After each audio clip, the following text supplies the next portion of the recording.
Olá a todos, sejam muito bem-vindos para mais uma aula aqui na EJC, iniciando o ano de 2026 com a aula 19, né? E aí, como eu coloquei lá, né, o 19, né, 9 mais 1 dá 10, é o número 1, a gente somando, um ano de início de ciclo, a nossa aula também com uma numerologia aqui de início de ciclo, e que esse ciclo novo seja um ciclo de principalmente concretização. Esse ano vai precisar que nós estejamos focados na concretização daquilo que nós queremos para a nossa vida.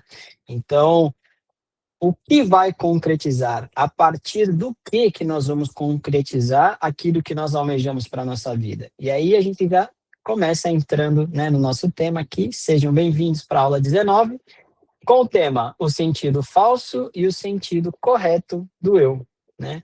Quem é você quando tudo o que você chama de eu silencia, né? Esta aula não é para melhorar a sua vida, é para rever quem vive essa vida.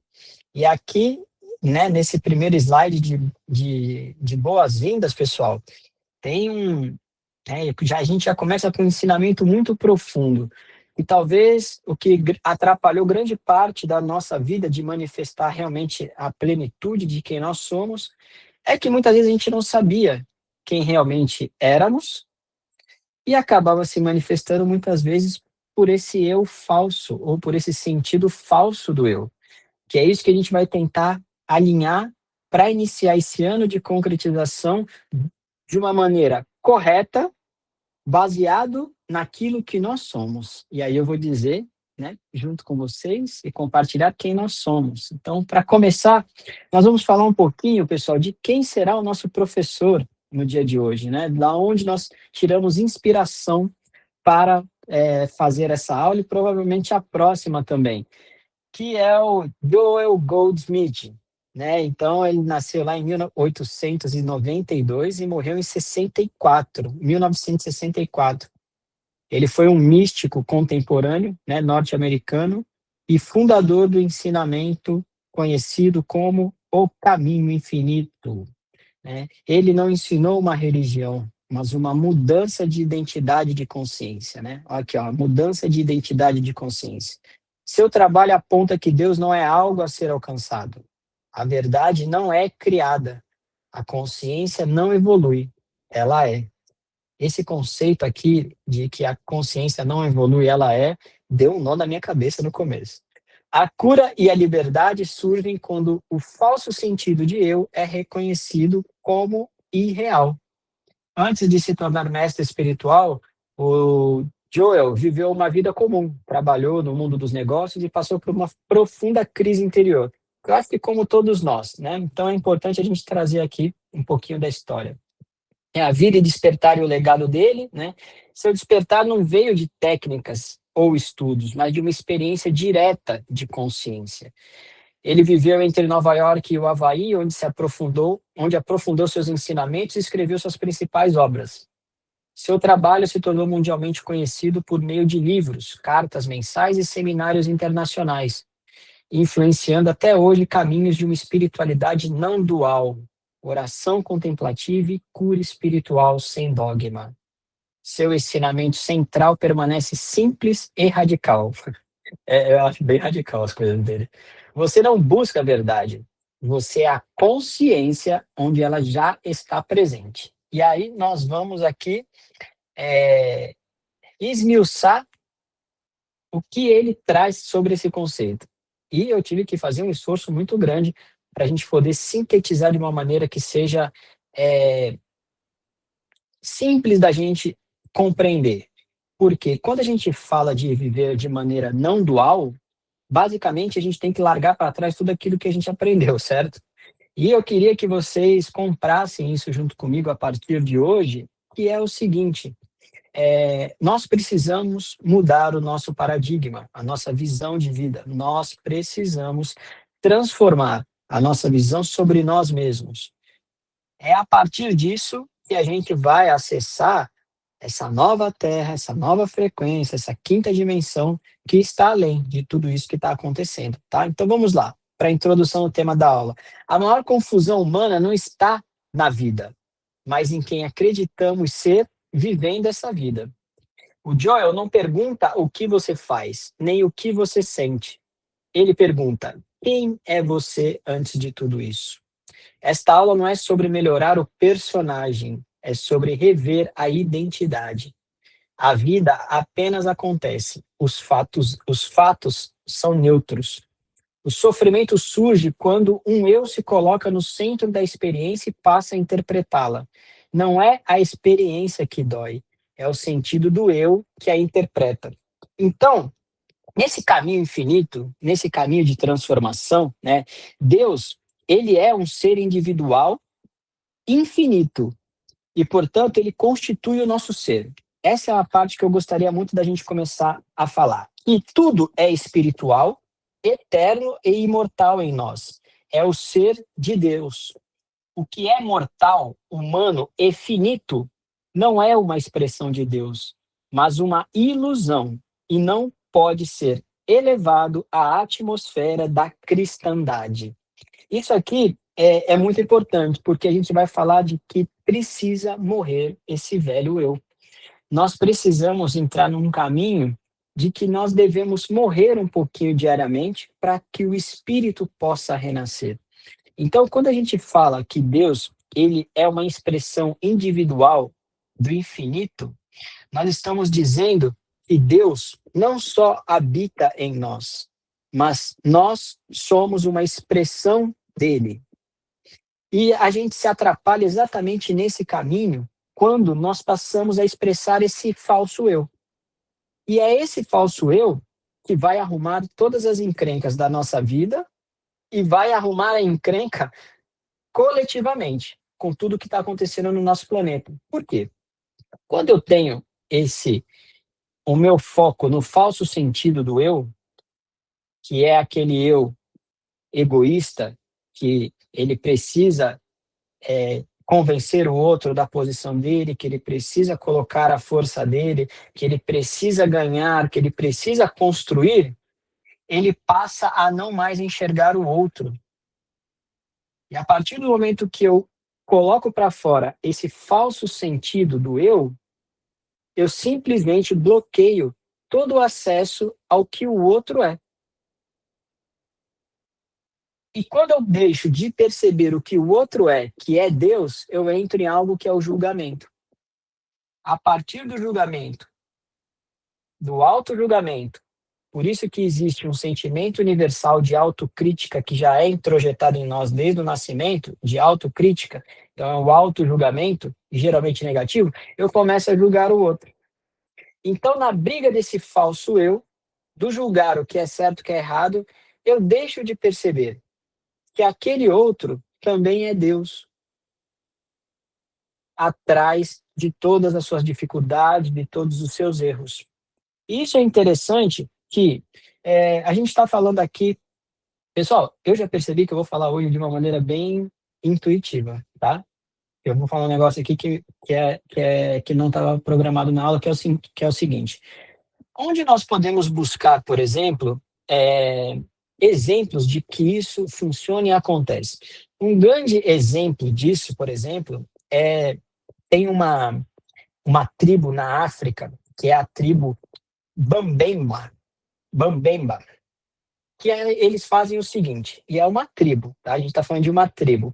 E eles fazem o seguinte quando é Babemba, né? Então, assim, quando alguém comete um erro nessa tribo, olha só que interessante esse conceito. Quando alguém rouba, comete um crime, faz algo errado que, digamos, atrapalhou o bom andamento daquela sociedade, daquela tribo, eles praticam algo muito bonito, que é o seguinte: eles levam essa pessoa ao centro da tribo, todas as pessoas ficam em volta dela e começam a dizer para ele tudo aquilo que ele fez de bom ao longo da vida. Então o Igor vai dizer: olha, Raimundo, você me ajudou quando eu precisei naquele momento que eu estava sem alimento. O outro vai dizer: olha, você me ajudou quando eu precisei construir a minha casa. Olha, você me amparou naquele momento de dificuldade. E as pessoas passam a dizer aquele ser tudo aquilo de bom que ele é, para que ele possa relembrar qual é o real caminho dele. Isso traz o ser, a gente não está julgando esse ser, a gente sai do não julgamento para olhar aquilo que tem por trás. Porque é muito fácil a gente condenar a nós mesmos ou ao outro por um erro cometido. E a gente deixa de enxergar a cristandade ou a divindade em mim, consequentemente no outro. Então, existe hoje ilhas de luz no planeta que geralmente são escondidas, né? Porque se elas estivessem aqui na nossa sociedade, isso aqui já tinha mudado. Então, essa tribo Bambemba faz esse trabalho muito interessante, que eu falei assim, caramba, cabe na aula. Isso me veio na cabeça e eu queria dizer aqui para vocês. Por quê? Vocês concordam que isso nós deveríamos expressar no nosso dia a dia? Com a nossa família, com as pessoas que a gente gosta, no nosso trabalho espiritual, dentro dos templos. Eu deveria praticar o não julgamento. Porque quando eu não julgo, eu começo a perceber o outro e me perceber também. E aí a gente vai entrando no sentido correto desse eu. Então eu abri esse parênteses aqui para eu não esquecer de falar isso que eu achei muito interessante. O sentido falso do eu. O falso eu surge quando a consciência se identifica com a forma. O falso eu surge quando a consciência se identifica com a forma. Quando o ser passa a se confundir com o corpo, o nome, a história, as experiências, os papéis, até mesmo com uma espiritualidade transformada em imagem. Esse eu não percebe a si mesmo. Ele apenas repete silenciosamente: eu sou isso. Então, quando eu me identifico com os títulos que eu tenho, eu basicamente esqueço quem eu sou. E eu manifesto esses títulos como uma forma de mostrar um poder, de mostrar uma força, que basicamente vai fazer com que o outro tenha um limite de como me acessar, né? Então, isso, quando eu começo a me identificar com a forma, nós acabamos crescendo e vivendo de forma fragmentada. E dentro da religião isso acontece muito hoje, né? Dentro de todas as religiões. A espiritualidade ela é transformada numa imagem. E ali é perdido a essência do que está aquele ensinamento. Então, basicamente, quando eu julgo a outra religião, ou eu julgo o outro pelo ato que ele cometeu, eu me perdi da essência daquilo que eu acredito. E, por exemplo, nós vamos falar aqui dos ensinamentos de Jesus e de Cristo, né? Então, é a morte do falso conceito de Deus e do homem que foi construído ao longo dos anos que constitui o que pode ser chamado de experiência humana. Quando morremos diariamente para essa experiência humana, renascemos na experiência espiritual. Então, a questão quando eu sempre falo para vocês, né, a pergunta que a gente deve se fazer, eu estou pronto para morrer hoje? É exatamente isso. Por quê? Quando eu faço essa pergunta, eu vou entender o que ainda não me deixou pronto como ser humano. É a partir do momento que eu deixo morrer aquilo que já não é melhor em mim, eu começo a renascer um pouquinho mais em espírito. Então, esse é o nosso maior trabalho, né? E Jesus reconheceu a sua filiação com o Pai e, ao mesmo tempo, negou poder à sua humanidade, quando disse: eu, de mim mesmo, nada posso fazer. Eu, de mim mesmo, nada posso fazer, né? Que está em João, capítulo 5, versículo 30.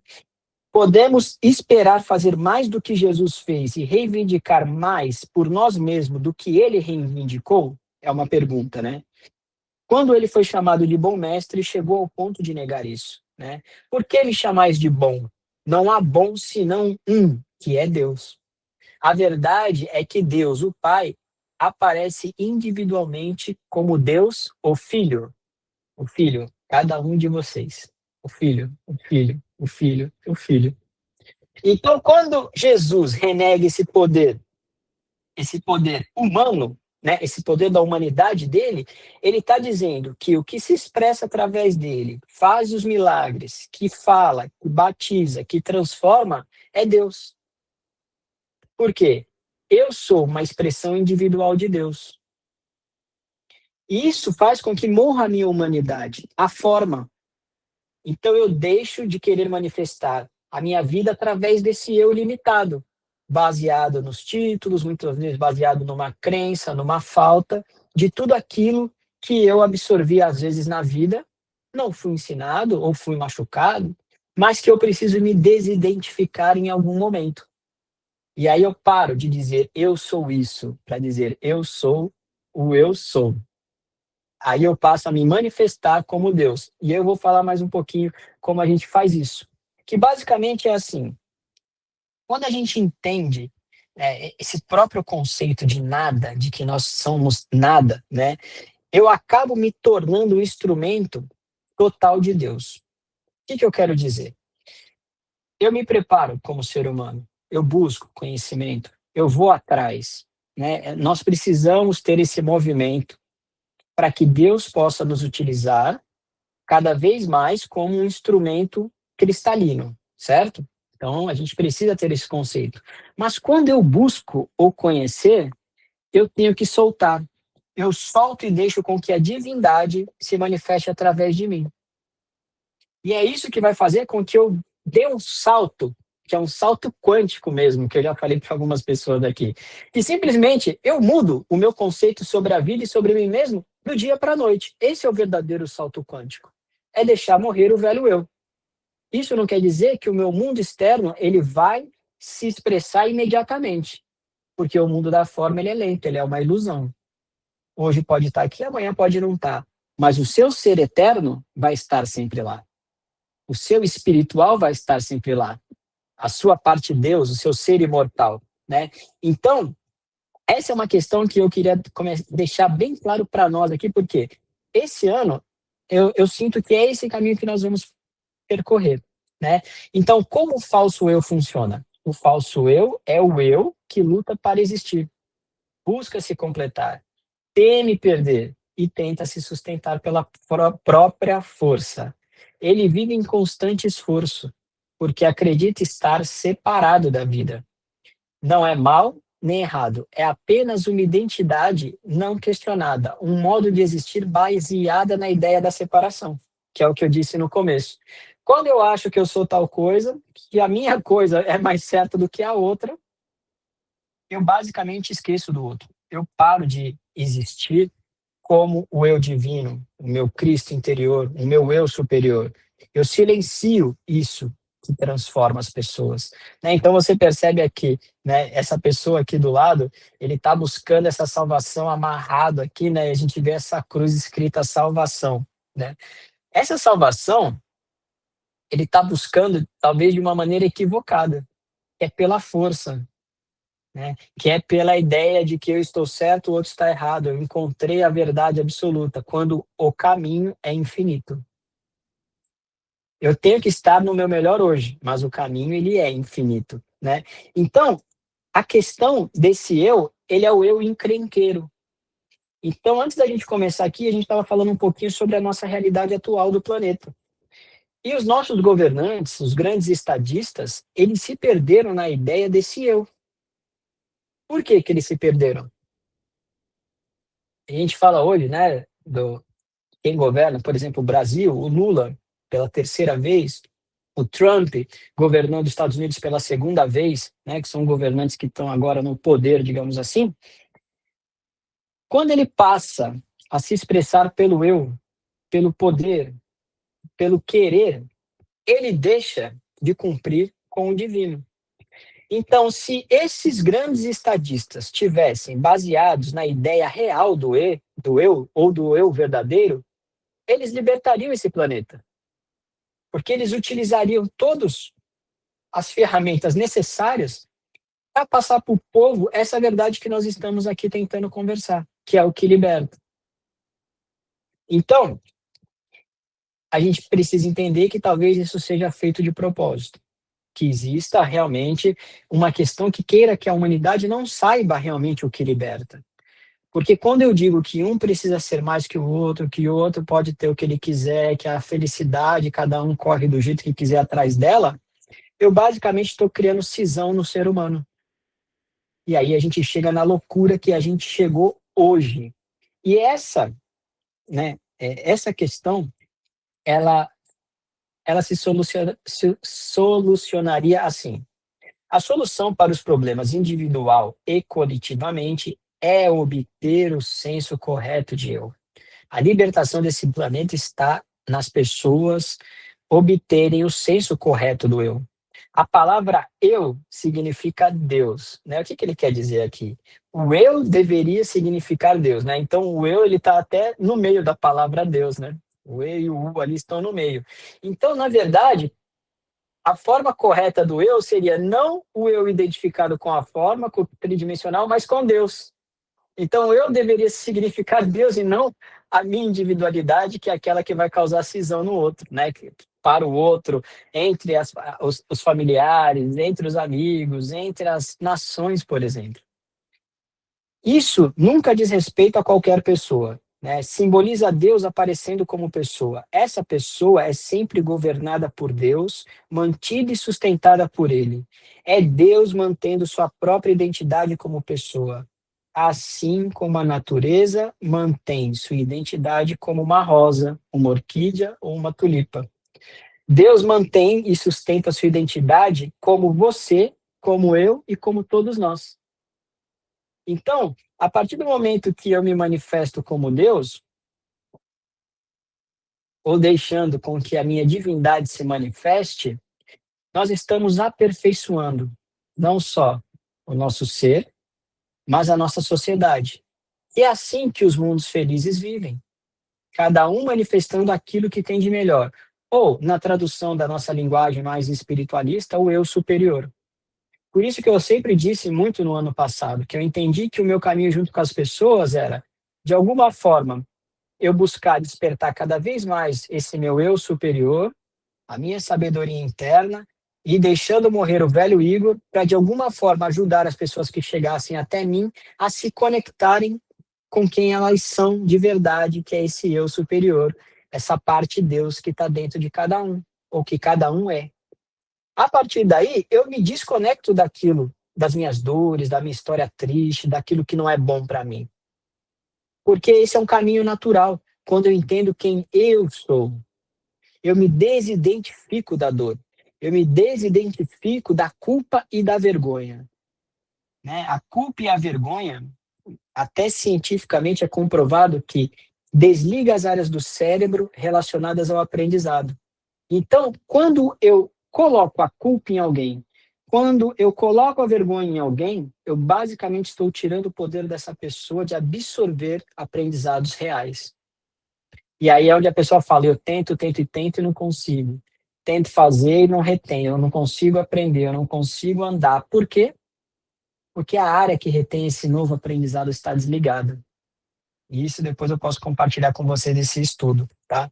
Então, seguindo aqui, a gente entra no o limite do eu falso, o limite do falso eu, né?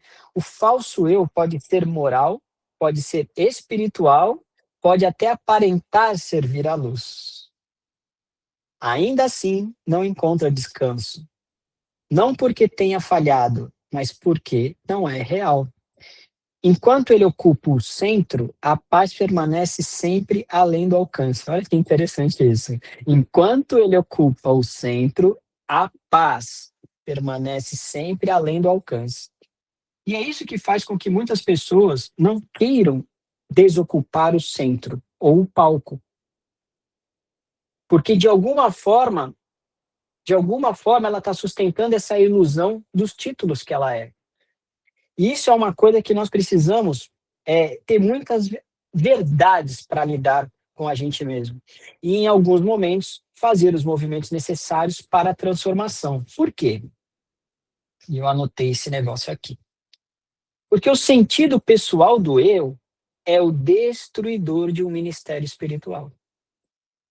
O sentido pessoal do eu é o destruidor de um ministério espiritual. E aqui a gente pode trazer de novo, por exemplo, o ensinamento, né, no próprio Evangelho, né, em Atos, capítulo 1, versículo 24. E por um acaso, eu li essa parte da Bíblia, que eu estou fazendo um estudo, né, da Bíblia, há 2 dias atrás, que é o seguinte: quando os discípulos resolvem escolher o 12º, depois da morte de Judas. E aqui, no que eu falei agora, o sentido pessoal do eu é um destruidor de um ministério espiritual, foi exatamente o que Judas fez naquele momento onde ele deixou o eu tomar conta e fazer aquilo que ele achava que era certo. Ele deixou de escutar o que teoricamente vinha de Deus através de Jesus. Então, na empáfia dele, talvez ele tenha achado que sabia o que era melhor para Jesus. Então, esse sentido do eu errôneo poderia ter atrapalhado aquele ministério espiritual.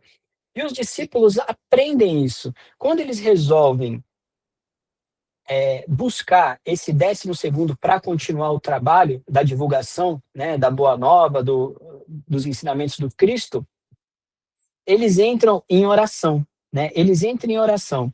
E ali ele diz o seguinte, né? Eles estão para escolher aquele novo discípulo. Eles se reúnem com a intenção de escolher, né? Depois que Judas morre. E quando eles estão ali, eles sentem que eles não podem escolher, que eles podem cometer um pecado, que eles dizem, um erro, fazendo o que eu quero, o que eu acho melhor. E aí eles entram em oração e diz: Tu, Senhor, que conhece o coração de todos os homens, mostra dentre estes dois que estão ali qual escolheste, né? Porque nenhum dos 11 achou que era responsável por selecionar o discípulo certo. Nenhuma pessoa usou a palavra eu. Nenhum deles achou que era da sua conta quem foi selecionado. Todos estavam de acordo. Pai, mostra-nos quem você escolheu. Isso a gente está falando de um ministério espiritual, seja ele qual for, seja que caminho for. Então, quando eu coloco o falso eu à frente do eu real, eu atrapalho um ministério espiritual que poderia gerar bons frutos. E a partir dali, se eu me identifico também que eu sou o cometedor daquilo, eu preciso sair desse palco. Eu preciso sair dali, porque essa identificação com um falso eu, até como um servidor da luz, ele bloqueia o seu acesso ao seu eu superior, à sua sabedoria interna. Por quê? Você está simplesmente tentando preencher um vazio que existe dentro de você. E aí você não vive na essência do que é o ensinamento espiritual. E isso é um passo muito difícil que cada um de nós precisa dar. Por isso que aqueles que buscam mudam o caminho, geralmente. O conceito da verdade e de Deus vai mudando, porque o caminho é infinito. Então eu não posso sentar em cima de um conhecimento e utilizá-lo para dizer que eu tenho a verdade e que o outro não vai poder acessá-la. Isso já mostra que esse é o falso eu, do conceito espiritual de servir à luz, né? Então isso é muito importante. E aí, seguindo, a gente entra aqui no conceito correto, né, de Deus. A questão tá, pessoal, vamos trazer para a nossa vivência prática do dia a dia, né? Se a gente tem uma decisão a tomar, né, no dia a dia, né, e eu penso, eu devo tomar essa decisão hoje, ainda hoje, eu posso recorrer a Deus e perguntar: Deus, mostra-me que decisão eu devo tomar. Com essa atitude de eu, é provável que tome a decisão errada ou não tome nenhuma decisão, né? A palavra eu está lá. Em vez disso, como Deus governa e dirige minha experiência, eu deveria dizer: Pai, mostre-me que decisão você tomou. Esta é sua vida, este é seu mundo, este é seu universo. Que decisão você gostaria de ter manifestada? Mostre-me sua decisão. Isso faz com que eu vá ouvir o meu coração, a minha intuição, minha sabedoria interna, o meu eu superior.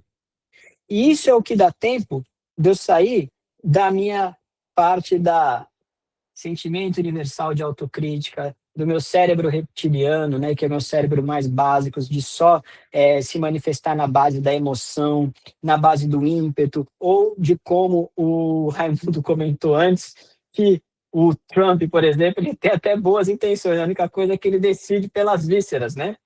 Não pela consciência e pelo eu superior. Foi mais ou menos isso que você disse, né? Que o Mick comentou. E é realmente isso, você entende? Você já imaginou se o Trump, com o poder que ele tem, ele fizesse isso aqui, meu amigo? Ele resolveria grande parte do problema do mundo, não resolveria? Usando essa força, esse magnetismo que ele tem, essa coragem que ele tem? Então, a que Deus que ele está servindo? Porque a gente não pode servir a dois deuses, né? Então, isso são coisas que a gente vai percebendo como é o jogo do mundo hoje. Qual é o jogo de poder hoje? Porque, às vezes, muitos desses vão se manifestar como servidores da luz, como salvadores, e a gente precisa ter uma consciência muito grande de que narrativa abraçar ou de que nenhuma narrativa nós devemos abraçar, a não ser aquela da essência. Que aí eu vou ter que fazer todas essas perguntas para saber o que Deus decidiu sobre a minha vida. E a questão é, quando essa resposta vem, eu preciso aceitá-la. Porque esse é o grande problema. Muitas pessoas pedem a orientação divina ou pedem que se manifeste através da intuição, do seu eu superior. E quando a resposta vem, o que que a pessoa faz? Ela traz para o intelecto, para a mente analítica. E ela vai dar um jeito de falar, não, eu acho que é melhor aquilo. E quantas vezes nós fizemos isso no caminho? Quantas vezes nós deixamos de ouvir o que Deus decidiu para nós, ou o que Deus decidiu para ele, que era melhor? Quando a gente fala assim, se Deus decidiu o que era melhor para mim, para minha família, para o bairro que eu moro, para a cidade que eu moro, para o planeta que eu moro, Deus decidiu para a obra dele mesmo. Você entende como é muito sério cada um de nós? O poder que cada um de nós temos dentro de cada um de si mesmos? De criação é muito grande, não é pouco.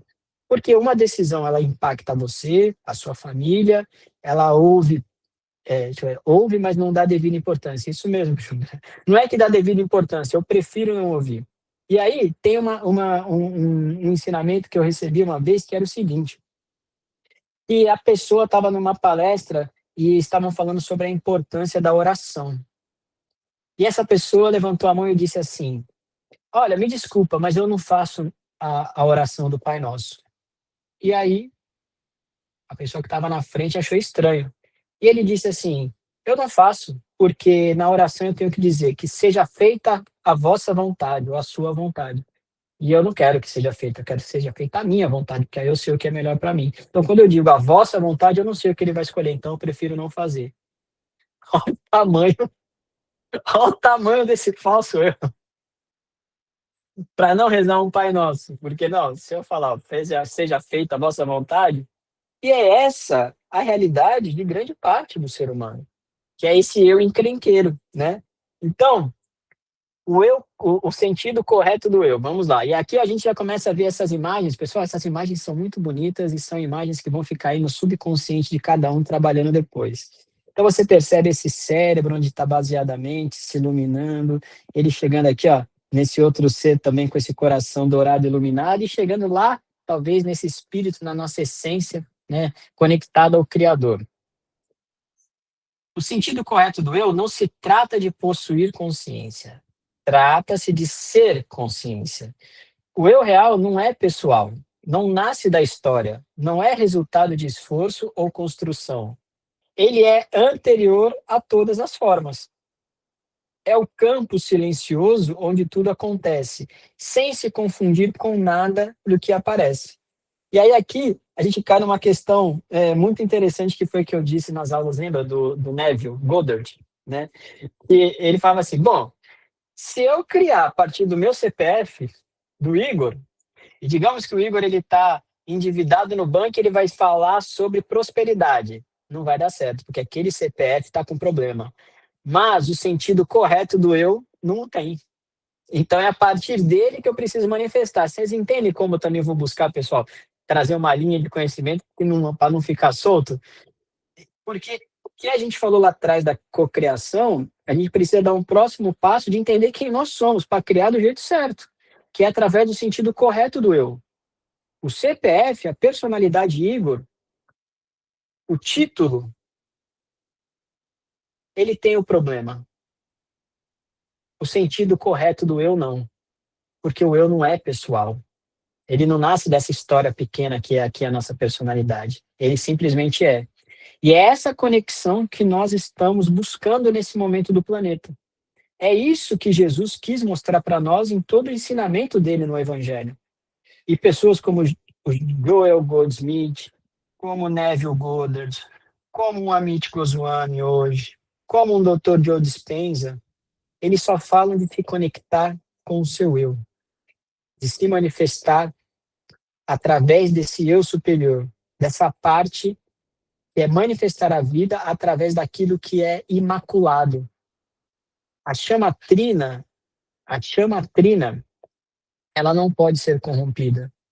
E essa é a, digamos assim, a menina dos olhos de ouro das forças involutivas. Quando eles tentam acessar a consciência, eles podem fechar de uma vez esse contato. Então, nós precisamos estar totalmente atentos nesse momento para que a gente não entre por caminhos que vão fazer com que a gente continue parado na nossa história. E isso foi colocado até dentro das próprias religiões, que muitas vezes a gente olhou ali como uma verdade maior naquele momento. Quando eu falo, por exemplo, da questão de reencarnação, e muitas pessoas se pegam na questão da reencarnação, eu estou falando de eu. Ah, eu fui rei, eu fui rainha. Ah, não, eu guilhotinei a cabeça de alguém. Eu roubei, eu fui. Você entende? É sempre o eu. Vocês entendem como até algo que seria espiritual e da luz, ele pode te manter preso nessa roda de reencarnação? Porque eu acredito que eu não posso sair dali. Ou que eu vou sair para ser um outro eu do lado igual. E não, nós não podemos pensar nisso. Nós precisamos pensar nessa libertação, se manifestar além desse véu de Maia. E eu acho que nós vamos nos assustar muito quando nós estivermos de frente com essa realidade atrás desse véu de Maia. Porque pode ser que não seja nada daquilo que a gente imaginou. E eu acredito que muitos que estão aqui estão percebendo isso, nesse caminho espiritual, tá? E aí a gente seguindo, característica do eu real, para a gente começar a identificar. Então, hoje a gente vai trazer as informações e começar a identificar sobre isso para trabalhar em cima disso, tá bom, pessoal? Né? O eu real não nasce, ele não adoece, não se perde, não precisa ser salvo. Ele não observa a vida à distância. É a presença viva que o sustenta. Nada precisa ser feito para alcançá-lo, apenas precisa ser reconhecido. E aqui é onde deu o pulo do gato para mim em relação ao meu trabalho. Vocês entendem que quando eu, Igor, digamos como terapeuta, quero ajudar alguém, eu estou trabalhando em cima do sentido falso do eu? Porque se eu quero ajudar a curar alguém, ou um problema específico de alguém, eu estou de eu falso para eu falso. Quando eu silencio o meu eu e o meu querer, e eu deixo com que o meu eu superior se manifeste, de alguma forma conecte aquele ser, eu coloco na mão do eu superior da pessoa a condução daquele trabalho. O meu trabalho mudou demais quando eu entendi que esse era o meu caminho e passei a tratar as pessoas desse jeito.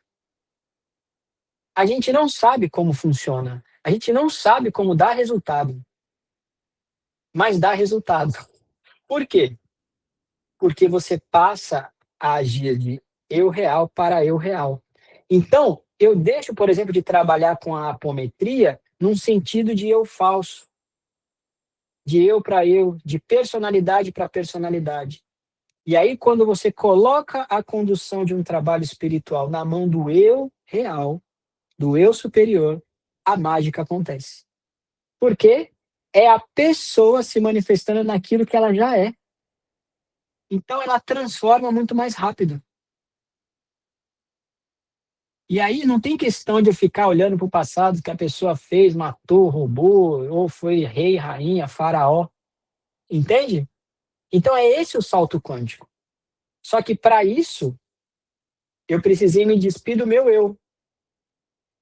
E aí quando essa pessoa que de alguma forma recebeu, digamos, esse impulso dela mesma, né, e transformou, você já imaginou ela fazendo isso dentro da casa dela? porque ela torna-se terapeuta dela mesma. Então isso começa a se multiplicar.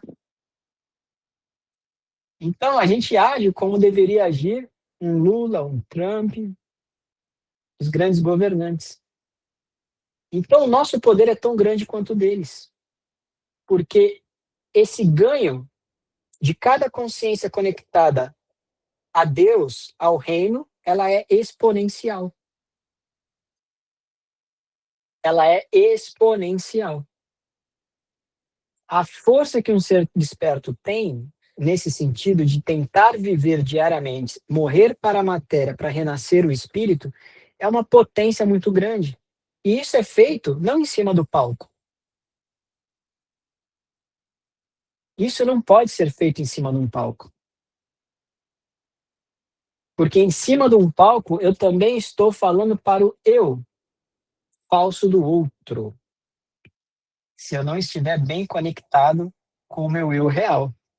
Então, quando eu estiver falando para o outro o que eu acho melhor, ou o que ele poderia fazer, o que ele poderia transformar, eu tenho que primeiro olhar para mim. O que está saindo da minha boca? Está impulsionando essa pessoa a manifestar o eu real dele? Ou simplesmente curar o eu falso? É por isso que nós aqui temos grande parte tem uma vivência espiritual, né, em trabalhos espirituais, de quantas vezes a pessoa volta depois de ter sido curada da personalidade em algo. A espiritualidade faz isso para que ela desperte.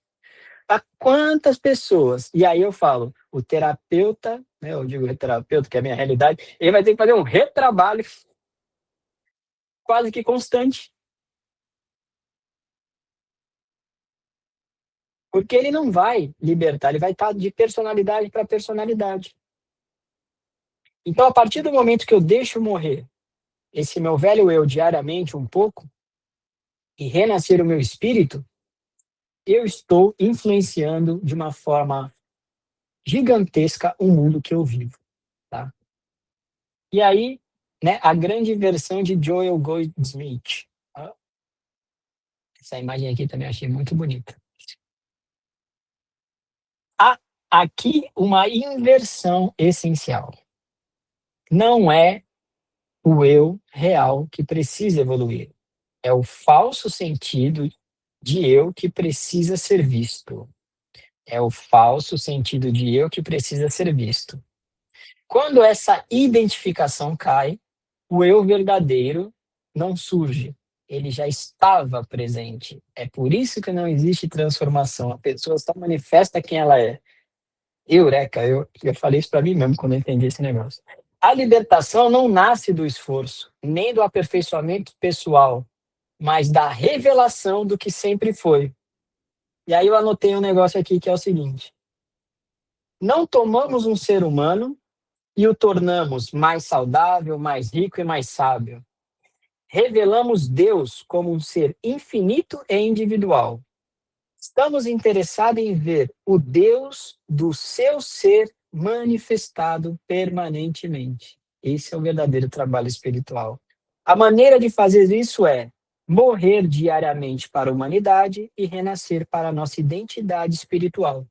E perceber, quando alguém pede ajuda, e em todo o reino de Deus não existe tal pessoa, tal condição. Ao mantermos e sustentarmos essa atitude, a harmonia começa a aparecer. E basicamente quer dizer o que aqui? Quando alguém nos pede ajuda e eu me identifico com a dor dela, eu estou potencializando aquilo que ela disse que é. Então, quando eu entendo que tudo aquilo é só uma ilusão, eu vou me conectar com quem ela é. Eu não vou julgar essa pessoa. Eu não vou ver como ela é uma pessoa doente, uma pessoa com problemas. E eu vou ter uma capacidade maior de ajudá-la, né? Então, é o falso sentido do eu que precisa ser visto. E, porque grande parte da vida a gente passa sem saber que está se manifestando através desse eu. Porque muitas vezes está dando resultado. Muitas vezes eu estou manifestando uma vida boa, próspera, com uma família, fazendo um trabalho espiritual. Eu estou fazendo tudo, mas eu não estou entendendo que ainda é o eu falso. Por quê? Porque eu estou com o foco naquilo que só me satisfaz. E eu não vejo um impacto positivo disso além de mim. Por quê? Quando eu me manifesto no eu real, as coisas mudam de uma maneira muito forte. Conversei com a Sônia, inclusive, sobre isso. E às vezes a gente vê as pessoas fazendo coisas diferentes sem a gente precisar dizer nada um para o outro, daqueles que estão mais próximos. Então nós precisamos em algum momento olhar para esse falso sentido de eu. Para isso, às vezes, eu preciso ter um retiro, eu preciso ter um lugar de silenciar, eu preciso ter um lugar de meditar, que aí a gente vai falar muito e continuar, pessoal. Vocês vão me ouvir aqui falar de meditação e de mindfulness até não aguentarem mais, porque é isso que vai nos conectar a toda essa questão. Mas eu não vou entrar nisso para que eu não adiante algo que a gente vai falar na próxima, né? Aqui, ó, o silêncio como chave. O reconhecimento do eu real não acontece pelo pensamento. Ele se revela no silêncio. Não como ausência de som, mas como ausência de identidade. Quando o eu silencia, o ser permanece. Esse é um trabalho que, por exemplo, o Dr. Joe Dispenza tenta fazer muito com as meditações dele, e eu realmente não entendia. Quando ele falava de silenciar e tirar a ausência da identidade, da personalidade, eu falava, meu pai, como é que eu vou fazer isso? A gente está falando de agora a pouco. Aí quando você entra num conceito como esse do caminho infinito, do Joel Goldsmith, aí você entende que a meditação tem que ser exatamente a ausência de identidade, que aí você acessa esse eu permanente, que não precisa ser transformado, que já é, né? Essa é a chave. É o silêncio da alma, é o silêncio da mente, do coração, mas é o silêncio do ser. E é só nesse lugarzinho que a gente vai perceber que nós somos muito mais do que nossas dores, nossos traumas, nossos sofrimentos e tudo isso que aconteceu na nossa vida. E a única maneira de experimentar um ministério de cura de alto nível espiritual é convencermos-nos de que não existe um eu ou ego separado de Deus. Porque se existisse, não haveria Deus. Não pode haver Deus e um ser mortal, doente, pecando e morrendo. Ministério de cura de alto nível espiritual. Então, o Trigueirinho falava muito disso. Em muitos momentos, você não precisa fazer nada para poder ajudar uma pessoa a se curar, a não ser silenciar e expressar o seu ser. Né? Então, isso é algo muito profundo, muito profundo. E o que muda na vida prática? Né? O que muda? Porque a gente precisa sentir isso no nosso dia a dia. E a vida continua com desafios, com escolhas, com movimento. O que muda é o centro. Já não há um eu em guerra com a experiência. Há menos esforço, menos medo, mais clareza e mais presença. A vida segue acontecendo, mas agora a partir do ser e não contra ele. A vida segue acontecendo, tudo acontecendo, né? Mas agora a partir do ser e não contra ele. Aí aqui do lado, né, tem esse símbolo alguns chamam de dente de leão, né? Aí é muito legal, né? Essa flor, ela causa um certo a gente olha para ela, a gente tem a vontade de assoprar, não tem? Aí você olha para ela, você vê aquela leveza, você vê aquela coisa bonita, aí você assopra. Quando você assopra, é muito fugaz aquele momento presente, né? Aquela sensação de você ver aquilo. Então, basicamente é isso. Os momentos, eles são assim. Então, nós precisamos viver a partir do ser, né? Que é esse sentimento de desfrutar de cada um dos momentos de leveza, né? Porque a grande questão, né, na prática que muda, pessoal, é que a gente deixa de fazer força, a gente deixa de se bater com a vida para aprender a desfrutar desse ser real, que é o ser que entende que, independente da situação, existe algo dentro de mim Existe algo divino dentro de mim, que eu não me identifico com aquilo que dizem que eu sou, mesmo dentro de um erro. E aí eu vou trabalhar minha autocompaixão, que é o inverso do sentimento universal de autocrítica. E nós devemos trabalhar em nós o sentimento universal de autocompaixão. É impossível ter compaixão sem ter autocompaixão. Isso é um ensinamento de uma área do budismo. Por quê? Quando eu tento, e aí é o sentido falso do servir à luz, quando eu tento expressar a caridade ou a compaixão, sem ter isso comigo, eu estou pela metade. E aí eu posso me frustrar. Então, quando eu trabalho a autocompaixão, que basicamente é me tratar com bondade e gentileza plena, com atenção plena, que aí a gente fala do mindfulness e fala das meditações, que é viver em atenção plena no ser, a minha vida fica mais leve. Quando acontece algo, entre o acontecido e a minha reação, existe um intervalo. É nesse intervalo que vai trabalhar tudo isso que a gente está dizendo, que o nosso ser, ao invés do meu eu e do meu ego, vai se manifestar e vai agir. E aí ele vai dizer, como eu deveria agir comigo nesse momento? Como eu agiria com alguém que eu amo? E aí eu posso trazer, que é uma meditação que a gente vai trabalhar logo, que é o seguinte, se alguém que você gosta muito te contasse um problema que você já passou, o que está passando naquele momento, como você acolheria aquela pessoa?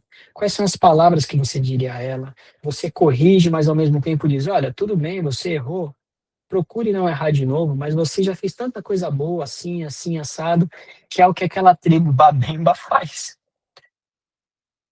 né? E aí, quando eu passo a praticar isso com o outro, eu tiro o outro de cena, me coloco na cena e me trato exatamente como eu trato as pessoas que eu amo. Então eu paro só de colocar compaixão para colocar autocompaixão. Eu devo me tratar com bondade, com gentileza, com cuidado e com atenção, assim como eu trato aqueles que eu amo ou quero bem. E é muito normal as pessoas fazerem isso com todo mundo, menos com elas. Por quê? É muito comum eu errar e falar, meu Deus, como eu sou burro. Meu Deus, tá vendo? Eu não acerto uma. Ah, tá vendo como eu sou? Eu não tenho jeito. Mas e se num erro eu falar para mim mesmo? Tudo bem, Igor. Faz parte. Você está cansado de errar. Na próxima não erre mais. Tá tudo bem, você não é isso. Você entende como vai mudando? Porque o sentimento universal de autocrítica, ele já é introjetado de nós, a gente já nasce com isso. Quando a gente começa a trabalhar a autocompaixão, é o que vai curar todo esse sentimento de culpa, de vergonha. Porque eu entendo quem eu sou.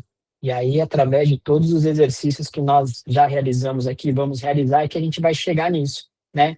E aí a gente vai chegando no encerramento da aula, né? Dizendo, o falso eu, o falso eu inicia o ano tentando consertar a vida, se aprimorar, se proteger, se tornar algo melhor. O eu real inicia o ano descansando na verdade, sem pressa, sem necessidade de se tornar. Não como desistência, mas como confiança. Convite final. Quem é você agora, sem tentar melhorar, explicar ou sustentar qualquer identidade? Nessa primeira frase, o falso eu inicia o ano tentando consertar a vida, se aprimorar, proteger, se tornar algo melhor. Isso é familiar para vocês? Vocês percebem que a pessoa ela promete tudo, ela emagrecer, ficar rica, melhorar, né? E que ninguém consegue chegar no final, às vezes nem com 10%, 5% feito, porque elas já fazem sabendo que não vai dar, porque está no falso eu. O eu real, ele descansa na verdade por quê? Porque ele já entendeu quem ele é. Ele flui com a vida. E ele sabe que se ele estiver com a atenção plena nessa bússola interior, nesse GPS espiritual, Deus vai se manifestar. E quando Deus se manifesta, não existe nada que não seja amor, prosperidade, abundância, luz, dentro daquilo que eu sou. Então, ele não é como uma desistência e de eu me acomodar com a vida. É como confiança. porque eu entendi quem eu sou. Então, é a partir daí que nós devemos manifestar a nossa vida. E é através desse tipo de informação que a gente falou hoje que as nossas meditações serão conduzidas, para que a gente encontre cada vez mais esse eu real dentro de nós. Porque não adianta nada, não adianta nada, sem que eu entenda realmente ou me desconecte desse falso eu. Não tem como.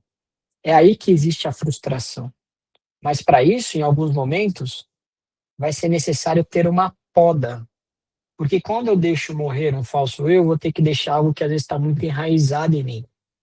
Por isso que o Pai João diz muito, que no coração nós só devemos guardar coisas boas. Porque de sementinha pequena em sementinha pequena, isso se enraiza. E na hora de tirar vai doer, vai ter que podar lá na raiz. E basicamente esse processo muitos passaram em 2025. E até março, até fevereiro, março, essa energia ainda vai estar disponível para que a gente entenda o que precisa deixar. Porque a partir daí será um ano de concretização, um ano de força, um ano regido por Marte, Ogum, Yansan e Oxóssi. No calendário chinês, o cavalo. Força, concretização. Mas o que eu vou concretizar? Através do falso eu ou do eu real? É uma escolha. Para isso, eu preciso deixar morrer diariamente o falso eu, para que renasça o espírito e o sentido do eu real. É aí que eu vou encontrar a paz no meio do caos, de saber quem eu sou. Eu sou o eu sou. Então, Deus, o que você decidiu, né? Isso te desconecta do falso eu, né, basicamente. Não é uma questão de decisão, do jeito que a gente está falando, mas eu me desconecto para que algo superior possa se manifestar através de mim. Então, pessoal, nós chegamos aqui ao final do conteúdo, e um conteúdo que foi dificílimo para a gente sintetizar. Eu achei até que poderia ter dividido em duas aulas, né? Porque realmente tem muitas coisas para serem faladas entre esse falso eu e o eu real, mas a gente pode ir colocando durante as aulas, que aí eu já vou colocar o tema da próxima, tá? Alguém ficou com dúvida? Alguém quer dizer algo? Alguém quer fazer um apontamento, discordar ou fazer uma explanação? Deixa eu voltar aqui para a minha tela. Renata, fique à vontade, meu irmão. Assim, eu achei que eu estava entendendo, mas deu uma. Eu acho que eu comecei um pouco. Vou falar isso porque burra esse ano, porque Autocrítica. quando. Exatamente, eu não deveria falar isso. Quando você falou assim. Bom, aí deu um nó aqui. Quando você falou assim, agora no final. Quando quisermos ajudar alguém, não precisa dizer nada, fazer nada, enfim. Apenas silencie, expresse o seu ser real. Aí deu um nó na minha cabeça. Sim, o que eu quis dizer com isso, para ficar mais fácil para entender, o que eu quis dizer foi o seguinte: lembra quando eu dei o exemplo um pouco antes sobre o Igor terapeuta? Eu disse Então, que eu, aí eu não entendi que eu esse deixo pedaço. me. Então, por exemplo, se a Renata chega com uma dor, né? Se eu olho para a Renata e eu me identifico com essa dor da Renata, o meu eu, ele vai querer ajudar e curar aquela dor da Renata, certo? Quando eu faço isso, eu estou alimentando esse falso eu. Por quê? A gente está falando da personalidade, da forma. Mas quando você recebe essa pessoa e de alguma forma você pede que Deus se expresse através de você, o eu superior se expresse através de você, através da conexão com esse eu superior do outro, ou com a parte de Deus dela, essa manifestação vai acontecer. É um impulso que você dá de um para o outro. Por isso que eu não posso ajudar ninguém sem ter um antídoto em mim, Renato. Porque às vezes eu tento ajudar alguém, por exemplo, com um conselho, mas é só o conselho do que eu acho melhor para aquela pessoa. Então, às vezes é melhor eu silenciar. Às vezes até na ajuda, e isso a gente traz na ajuda com um familiar ou no trabalho espiritual que a gente faz. Por quê? Se eu disser assim, bom, o que é o melhor para Renata? Nós podemos trazer uma técnica de fazer aquela pessoa sair daquele momento, digamos, de necessidade.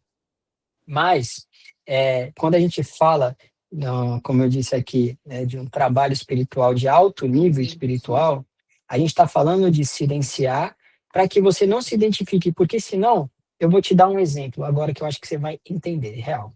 É o seguinte, você é uma pessoa que tem muita empatia, eu conheço você. Se eu chegar para você e eu contar a minha dor para você, o que eu estiver passando, você pega a minha dor para você. Sim. Você vai me ouvir com aquela empatia, né? Você vai sentir aquilo, né? Estou expressando um pouquinho até do que a gente já conversou e tipo de conhecer, certo?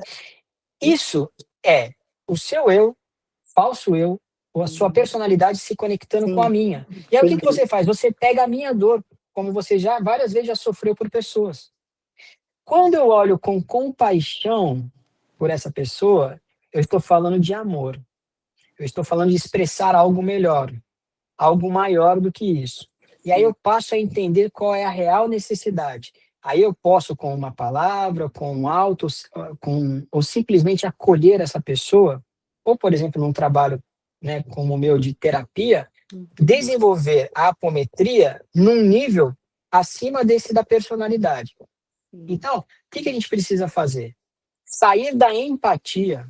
A empatia ela é boa só como um treino para eu chegar na compaixão, que é onde eu vou expressar o amor, onde eu vou expressar realmente a paz interior. Porque a empatia só faz eu pegar a dor do outro. Eu entendi. E aí ficou um pouco mais clara? Super, eu sei que de verdade ficou um pouco mais claro? Juro que ficou. Então, assim, eu preciso sair da empatia de ajudar o outro, que é um trabalho espiritual, às vezes, de um nível, né? Não é nível mais baixo, só para fazer uma mudança aqui. Sim. Ou é mais baixo, realmente. Então, a gente precisa expressar o que é verdade, né? Então, assim, da empatia, de querer ajudar, de pegar a dor pro outro e falar, meu Deus, o trabalho hoje foi tão difícil, eu vi tantas coisas ruins. E essa é uma pergunta que as pessoas me fazem muito. Como você passa o dia ouvindo história triste?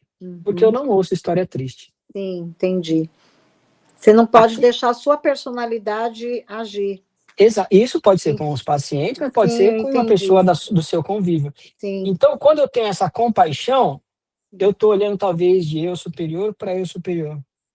Eu estou me conectando além daquela dor. Porque a gente se estaciona na dor da pessoa. E aí o que faz? Eu só quero trazer para mim essa dor. Eu pego essa pessoa, eu levo para minha casa, eu faço, eu dou às vezes o dinheiro que eu não tenho, eu tiro a roupa do corpo e dou para o outro. Então, você entende? Esse é o falso eu. Eu passo sofrendo. Então, o que tem de positivo nisso? Nada. É sofrimento com sofrimento, confusão com confusão. Sim. É muito esse legal. Nível superior que eu estou dizendo. Ficou claro, né? Super, super. Muito obrigada. Essa da coisa da... E obrigado por ter perguntado e falado, porque essa questão da empatia e da compaixão é o que a gente vai falar. E da autocompaixão. Da autocompaixão e a compaixão é algo muito importante, porque elas estão acima desses sentimentos de empatia que às vezes eu querer fazer, digamos assim, eu vou me esforçar ou eu vou me sacrificar pelo outro. Quantas vezes você ouviu? Não, eu vou me sacrificar nisso, eu vou fazer de tudo para estar lá, para ajudar essa pessoa, para fazer esse trabalho. É o palco. Entendeu? É o palco. Aquilo lá só está alimentando a minha personalidade.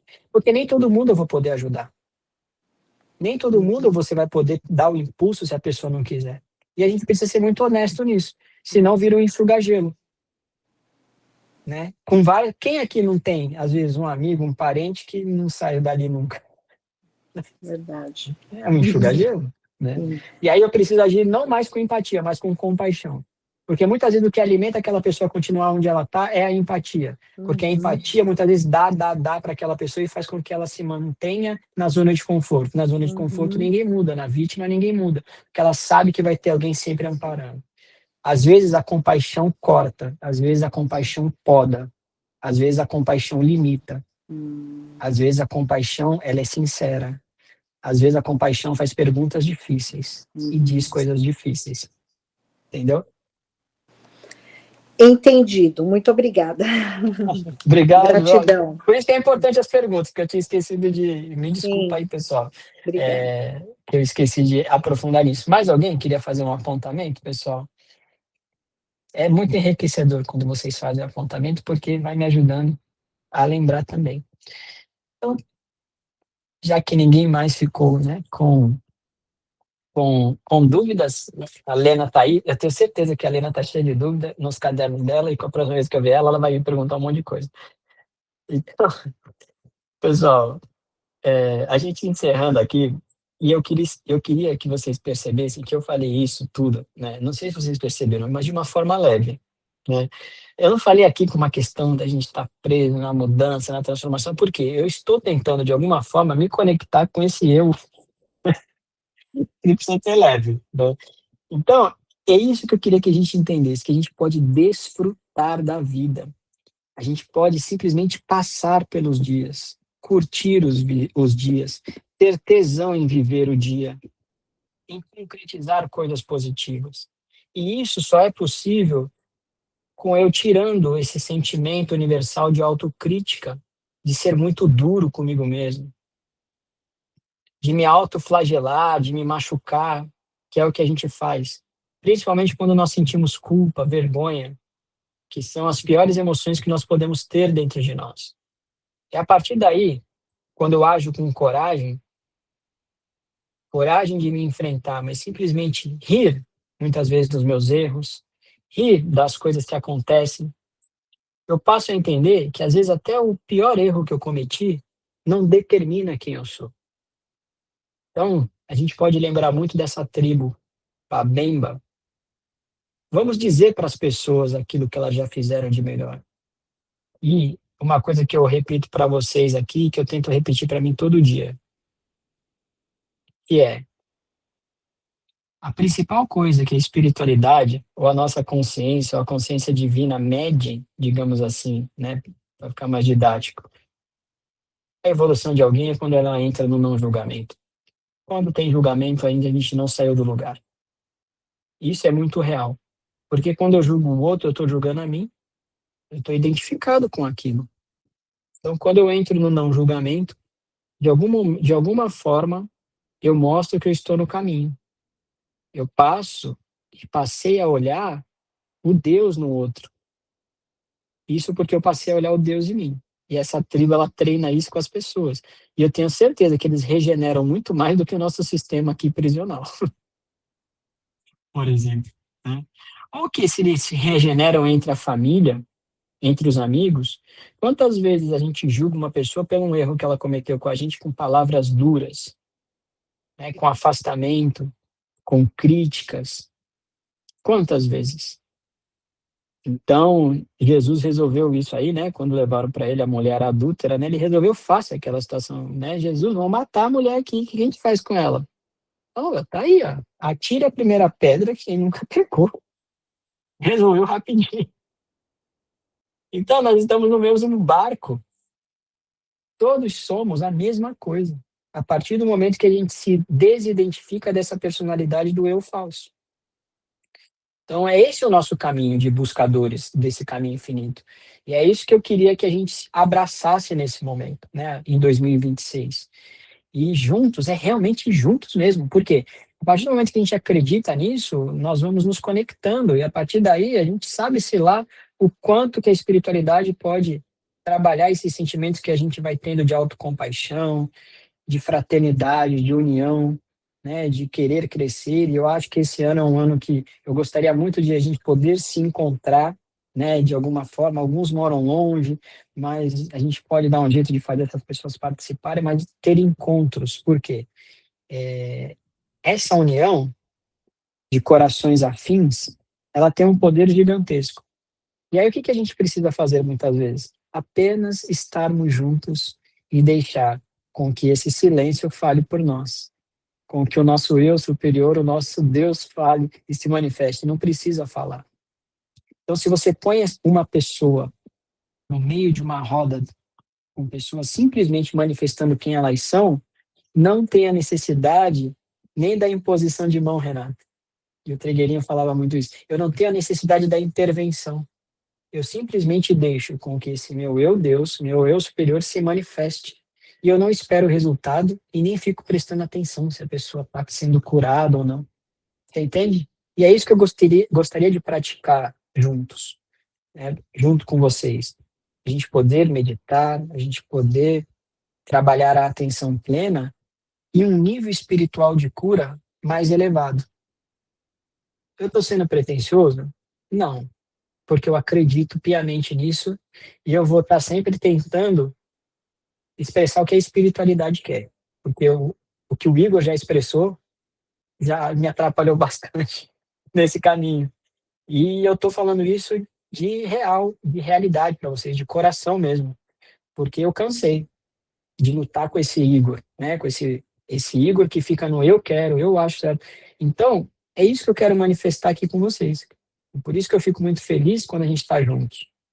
E eu acho que a gente vai, de algum momento, poder estar juntos realmente, fisicamente. Aqueles que estão longe, a gente vai dar um jeito de jamais estar separado, mas que eu sinto que alguma coisa vai ser colocada em prática a partir daí, num nível de ajuda, de amparo espiritual, dentro daquilo que nós temos estudado ao longo, né, desse ano, que fará em abril, né, final de março, abril, um ano. E aí a gente vai começar a trabalhar a prática disso tudo, se assim a espiritualidade achar que deve, né? Então, com leveza, com tranquilidade, fora do palco, todo mundo junto, entendeu? É isso. Sentimento de autocompaixão transbordando para compaixão.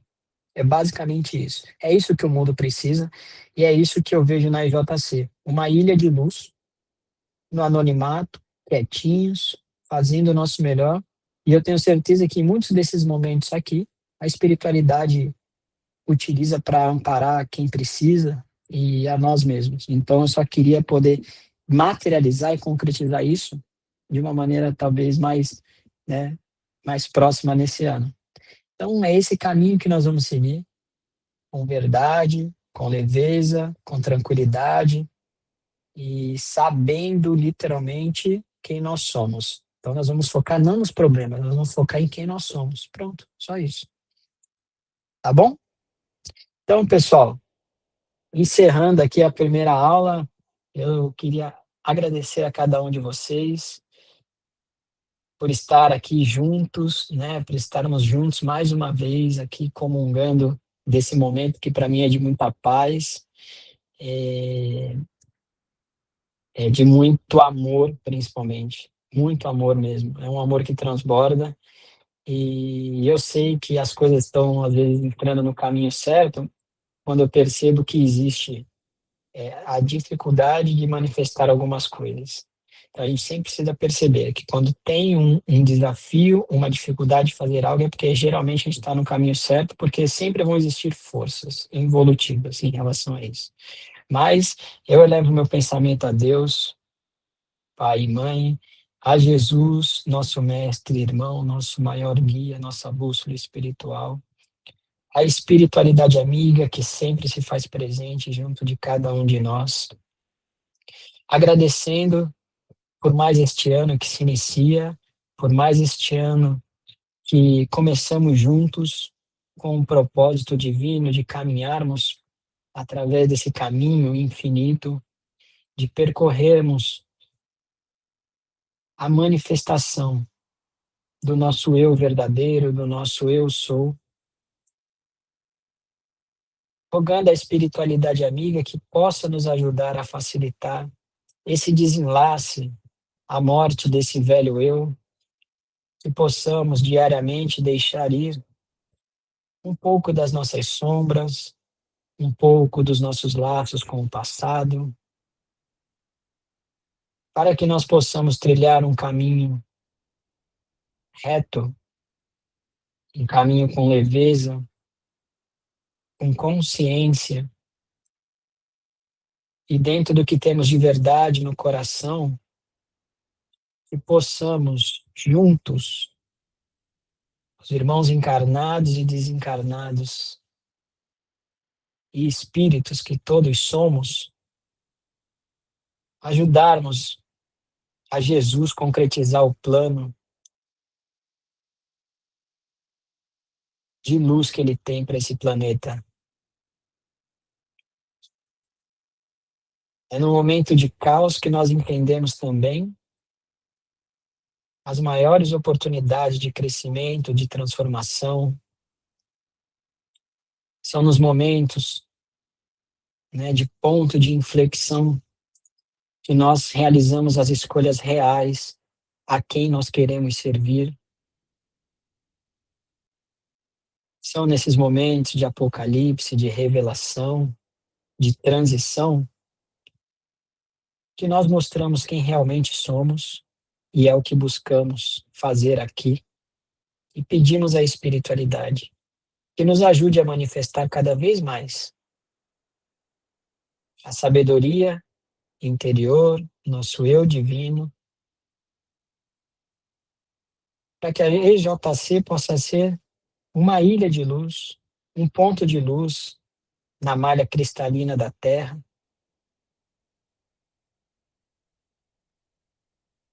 concretizando o nosso plano pessoal e coletivo também. Que não nos falte o amparo de Deus, que não nos falte o amparo de Jesus, que não nos falte o amparo da falange de Mestre Ramatiz, dos guardiões do nosso trabalho. Eu agradeço sempre a ajuda muito bem-vinda e amorosa do Pai João de Aruanda, que, digamos, é o condutor mais próximo de nós desse trabalho. Que ele possa estar junto de cada um de nós sempre. E que Deus nos dê sabedoria de juntos expressarmos o melhor sempre. Juntos, de mãos dadas e corações atados, na luz que nós somos. Eu agradeço a Deus pela oportunidade de reiniciar.